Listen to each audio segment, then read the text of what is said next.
এখানে ঢুকলে একটা আমেজ পাওয়া যায় যে না ওয়ার্ল্ড কাপ শুরু হয়ে গিয়েছে, একটা অন্যরকম ভাইব, লাইক ঈদের থেকেও বেশি। এখানে এত খেলার উত্তেজনা, পানির উপরে বসে ফেলে। ব্রাজিলের ম্যাচটাও ছিল 4টা বাজে, তখনই আমরা মানুষ কন্ট্রোল করতে পারতাছিলাম না। একটা পর্যটন এই হয়েছে, মানে এটা ফিফা যে নারীরাই বেশি থাকে, নারীরাই এখানে ফ্যামিলি নিয়ে এখানে খেলা থাকে, পুলিশ প্রশাসন এখানে থাকে এই দায়িত্বে। অনেক বেশি এনজয় করি, কারণ এই গলি তো সবসময় হচ্ছে ফিফা গলি হিসেবেই তো পরিচিত, সবসময় এত সুন্দরভাবে ডেকোরেট করা হয়, পেইন্ট করা হয়, তো এখানে ঢুকলে একটা আমেজ পাওয়া যায় যে না ওয়ার্ল্ড কাপ শুরু হয়ে গিয়েছে। ফিফার এক্সাইটমেন্ট বোঝাতে পারবো না, অনেক বেশি এক্সাইটেড, কারণ যেহেতু আর্জেন্টিনার সাপোর্টার আমি, ফিফার সব ম্যাচ নিয়ে এক্সাইটেড, কিন্তু হচ্ছে আর্জেন্টিনার খেলা যেহেতু প্রথমবার আজকে, তাই অনেক বেশি এক্সাইটেড। তো আমি এখনো ফিফাগুলিতে খেলা দেখার সৌভাগ্য আমার হয়নি, যেহেতু রাতে ম্যাচ ছিল, যেহেতু আজকে সকালে ম্যাচ, বাসা থেকে পালিয়ে হলেও আসবো আমি ম্যাচ দেখতে। 4 বছর পর পর এই আয়োজনটা করা হয়। আমার বাসা তো, আমি ছোটবেলা থেকে এখানে বড় হয়েছি, তো এই আমেজটা আসলে একটা অন্যরকম ভাইব, লাইক ঈদের থেকেও বেশি।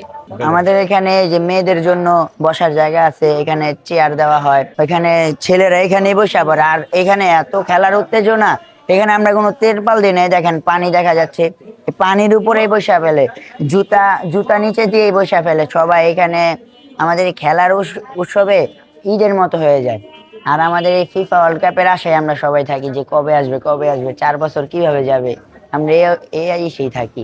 যেমন আমরা 2022 সালে করছি, আমার বড় ভাইরা করছে। 2022 সালে এরকম এত আয়োজন হয় নাই, এবার একটু আপডেট হয়েছে। অবশ্যই এর থেকে আরো আপডেট হবে। যেমন আমাদের আলপনাও কিছু যাই করছে, কিন্তু আরো ভালো হবে আলপনা। এই আইডিয়াটা ছিল আমাদের বড় ভাইদের, ওনারা 4 আড্ডা থেকে এই আইডিয়াটা করছে। আমরা 2022 সালে আয়োজনটা করছিলাম 4 আড্ডা থেকে, তখনই আমাদের চিন্তা ভাবনা ছিল এলাকায় কিছু আর্ট করি, এলাকা সবাই একসাথে খাওয়া থাকবো। এরপরে বাংলাদেশের সাংবাদিক ভাইরা এটা ভাইরাল করছে, বিভিন্ন আকারে ভাইরাল হয়েছে, অনেক পেজ, অনেক পত্রিকা, এটা বিদেশি মিডিয়া তখন করছে, নিউজ করছে, এমনকি ফিফার ওয়েবসাইট থেকে কিন্তু আমাদের আমাদের গলিটা শেয়ার করছে। এরপর থেকে কিছুদিন পর আমরা দেখতে পারি যে ম্যাপও আমাদের স্বামীবাগ ফিফা গলি শো করে। এরপর থেকে আমাদের চিন্তা ছিল যে নেক্সট ওয়ার্ল্ড কাপে আমরা আয়োজন করবো। তো এরপর থেকে আমরা এই আয়োজনটা আরো একটু বড় করে আয়োজন করছি। এখন দেখতে পাচ্ছেন বিভিন্ন ধরনের মানুষ আসতেছে, একটা পর্যটন এই হয়েছে, মানে এটা ফিফা যে বাংলাদেশে খেলা হচ্ছে মনে হচ্ছে, আমাদের ফিফাগুলি দেখে মনে হচ্ছে যে বাংলাদেশে আমাদের মনে হয় ওয়ার্ল্ড কাপ হচ্ছে, বাংলাদেশ টিমও মনে হয় খেলতেছে, এরকম একটা আমেজ কিন্তু আপনি আমাদের ফিফাগুলিতে পাবেন। মানুষ আসে তো একটু আমাদের কষ্ট হয় এগুলো একটু করতে। আর আপনার আজকে না, প্রত্যেক দিনই আসতেছে।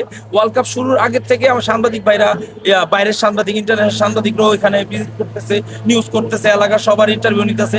এটা আমাদের আয়োজক হিসাবে অনেক ভালো লাগতেছে যে আমাদের গলিটা এরকম করে আমেজ হবে, এরকম একটা ওয়ার্ল্ড কাপের শুরু যে একটা আমেজ থাকে, এই আমেজটাই 1 মাস ধরে আমাদের ফিফাগুলিতে আমাদের একটা আয়োজন আছে। ফুটবল বাচ্চাদের ফুটবল, ওরা কিন্তু 1 মাস ধরে বাচ্চাদের একটা টুর্নামেন্ট, বাচ্চাদের জার্সি বার্সি টাসি এগুলো আমরা করতেছি আমাদের গলিতে, কারণ আমাদের স্পন্সর নাই, আমরা নিজেরাই এইগুলা আয়োজনটা করে থাকি।